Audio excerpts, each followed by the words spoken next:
Ladies and gentlemen, if you enjoy chess games, or chess in general, I'm about to make your day, your week, and potentially even your month with this amazing chess game as I put my microphone down. I was playing Untitled Tuesday this week. Now, in Untitled Tuesday, as it says, there are no titled players allowed. But you will see, I've got two players on screen here, and I've given them both the Grandmaster title. Judging by the elos, they probably don't deserve it. But for the masterpiece that they produced, they probably deserve it. One player in particular, I think, showed their colors and was actually a Grandmaster in disguise. With that said, let's get into the game. It started with d4. Black played knight to f6. White shows their cards very early on as they play bishop to f4, the London. We get d5. Pawn to e3, and then c6. And now we get knight to d2, which you don't need to play right early on in the London. Probably the best move in terms of move order is to play knight to f3, and you'll see why in just a moment, because after knight to d2, black plays bishop to f5. Now, if you had played knight to f3 first, and now black played bishop to f5, you can play c4, play knight to c3, get the queen to b3, and put pressure on black like this. But in the game, because you play knight to d2, playing c4 doesn't make as much sense, so we go back to knight to f3. We get knight b to d7, bishop to e2 also, because you've put the knight there, you can't play here and capture back with the queen. And capturing back like this makes no sense. So bishop to e2, the best move, e6, c3, queen b3, and now, in my opinion, a terrible move. It's second according to the engine. It's not actually. There's two moves here that are better than what white plays. You can play b4 because the queen was attacking the pawn. You can also play the best move, which is queen to b3. And if queen takes, you can either take with the pawn and open your rook, or you can take with the knight. But after queen to b6, white plays queen to c1. I hate this move so much because it's so passive. Bishop e7. Now it plants a knight in the center, which is a good move. It's what you're supposed to do in the London castles. And 1800 elo, I don't know why you slided the bishop back. Black has got so many better moves in this position. You can play knight takes e5. You can play h6, which is a waiting move, and then get the bishop back to h7.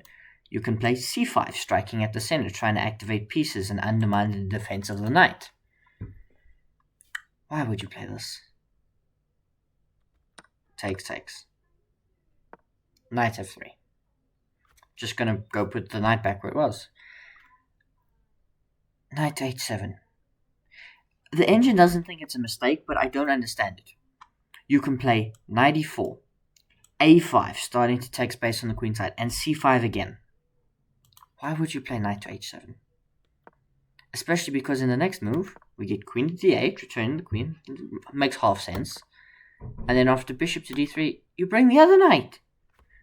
Where's this knight going? You know, the engine thinks it's now, the longer you let the engine thinks it's 0.8 now for white. White's done nothing wrong, but black's put their pieces in a strange way. Knight to e5, good move. Knight to h5, attacking the bishop. And you see it retreats because you played this. Why didn't black do the same with their light squared bishop? Anyway, bishop to d6. Bishop slides back to e2, targeting the knight, which now returns home. Queen to d2. Queen c7. Rook e1. Probably you want to play f4 at some point to reinforce the knight, because you've got to be careful, because when they attack your knight and you play rook c1, now you hang a pawn in the center of the board, because knight takes, pawn takes, bishop takes, queen takes. Black is now up a pawn.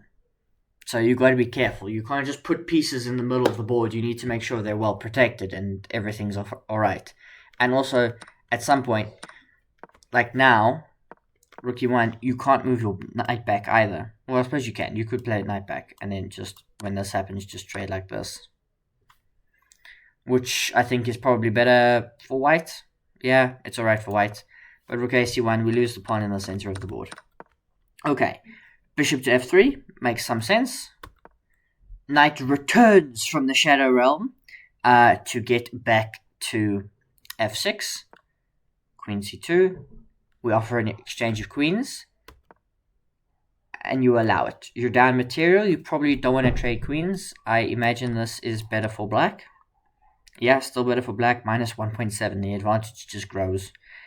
This obviously doesn't happen because black decides, I don't want to trade queens. I want to put my knight in the center. You got to be careful about that because it's a mistake. Now the knight is not pinned to the queen. The queen's protected. But there's a better move here, and it's bishop to d3. Now you pin the knight, and then f3 would win the knight. So you would have to retreat with the queen. So queen e5. And now the knight's no longer pinned. You've got to be careful, and now white's fighting back in the game. But we go the wrong way. We go to f3, the knight can retreat. Queen goes over here. We hang the pawn. Not quite, the knight's protecting it. But how many of you would have hung it? How many of you would have hung this? Anyway, rook d1.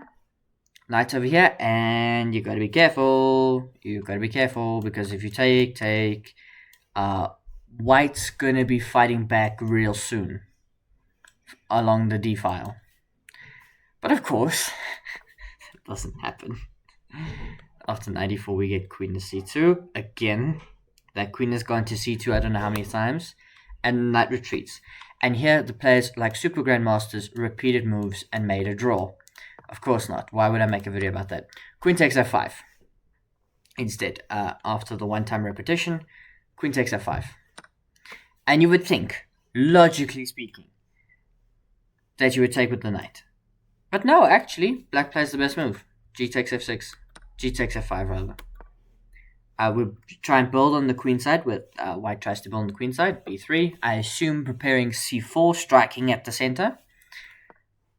Or it was to play a4. And then allow all of this. Play on the queen side. And here, this knight made a move, right? Whenever a knight makes a move, because they're tricky pieces, I find this myself. You gotta look where it's going. You're like, it can't go there. That's stupid. That's stupid. That's stupid. That doesn't bother me too much. It might attack this pawn. But it can go there. And coincidentally, that's a fork of the rooks. So surely you would protect it. Instead, we attack the knight. And now it takes. You take back the pawn, which is fair enough, because your rooks are hanging. So you attack the knight. And now we're down an exchange and 2 pawns.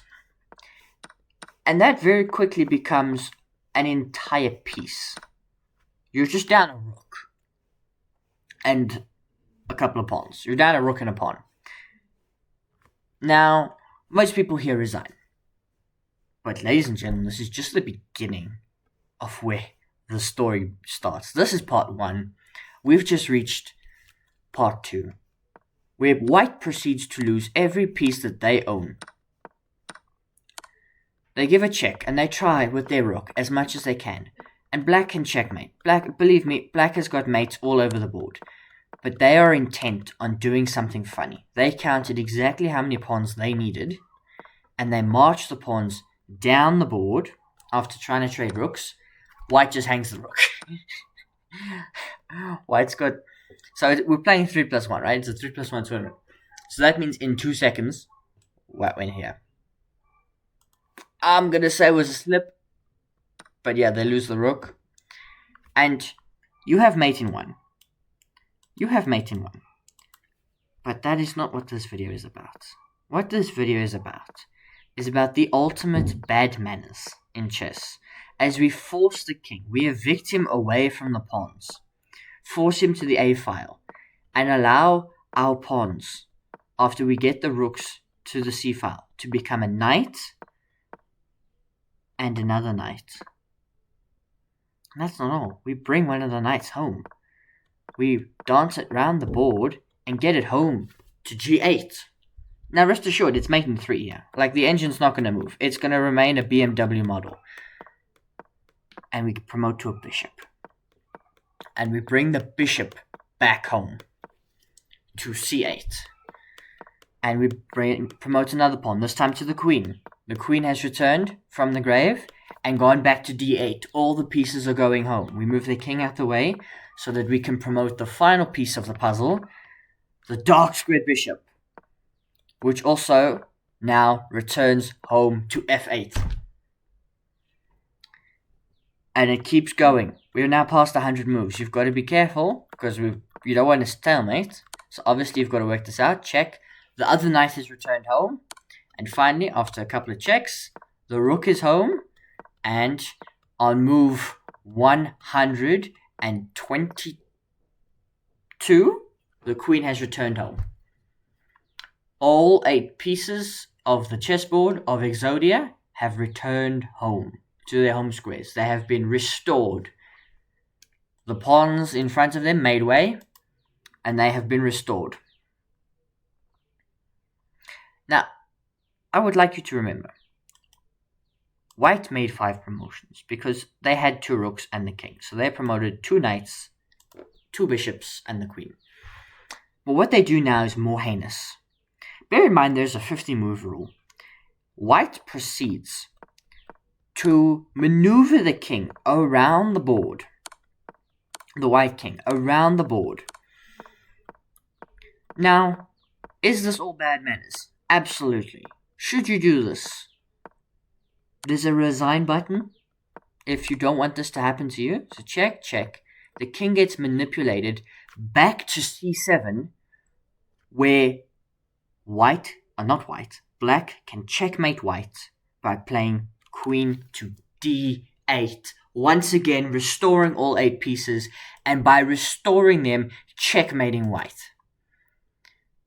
The knight, the bishop, the queen, the rook mate with the king on c7. White only had 14 seconds left. Black, 41 seconds. A reminder, the pieces were restored on move 122. This was the position, and it took black 30 seconds to checkmate white with this position. All that moved between these 2 moves was the king. How awesome is that?